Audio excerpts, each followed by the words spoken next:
Hai guys, selamat datang ke saluran Tiang Gol. Di sini kita sembang semua benda pasal bola sepak dari berita semasa, analisis sampailah ke pandangan panas sebelum perlawanan besar. Jadi, sebelum kita mula jangan lupa tekan like, komen dan subscribe supaya korang tak terlepas update bola setiap hari. Hari ni kita nak sembang pasal 3 benda penting yang jurulatih Peter C. Klamovski kena ubah sebelum pasukan Malaysia turun menentang Laos dalam aksi kelayakan Piala Asia 2027. Okay guys, setakat ni Malaysia dah harungi 3 aksi kelayakan dan yang terbaru kemenangan bersih 3-0 menentang Laos. Hebat kan? Rekod tanpa bolos, 9 mata penuh dan momentum yang masih kukuh walaupun kita kekurangan 7 pemain warisan masa tu.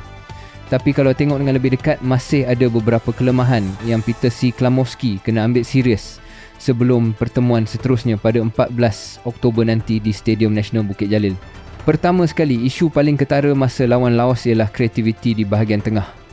Macam korang pun nampak, Afiq Fazail antara satu-satunya pemain yang betul-betul aktif cuba hidupkan serangan. Tapi selain dia, pemain lain macam terlalu berhati-hati dan banyak bertahan.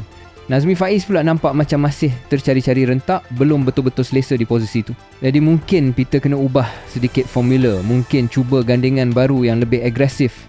Contohnya letak Enrique Dos Santos dalam kesebelasan utama atau cari pemain yang boleh cipta peluang dengan lebih spontan. Kedua, bab ketajaman di depan gol. Masa lawan Laos hari tu, Romel Morales jadi penyerang utama tapi jujur cakap guys, dia agak tumpul. Banyak peluang datang tapi sayang semuanya tak menjadi.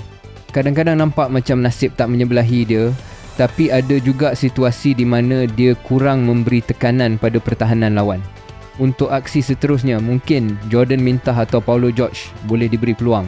Atau kalau Peter nak cuba kelainan, gunakan Safawi Rashid sebagai false nine sebab Safawi ni memang ada naluri penyudah dan boleh cipta peluang sendiri. Dan ketiga, keserasian. Kalau kita perasan masa lawan Laos, banyak muka baru dalam kesebelasan utama, tapi sayangnya komunikasi antara pemain nampak belum padu. Ada beberapa kesilapan kecil yang boleh dielak, tapi benda macam ni lah yang boleh ganggu aliran permainan.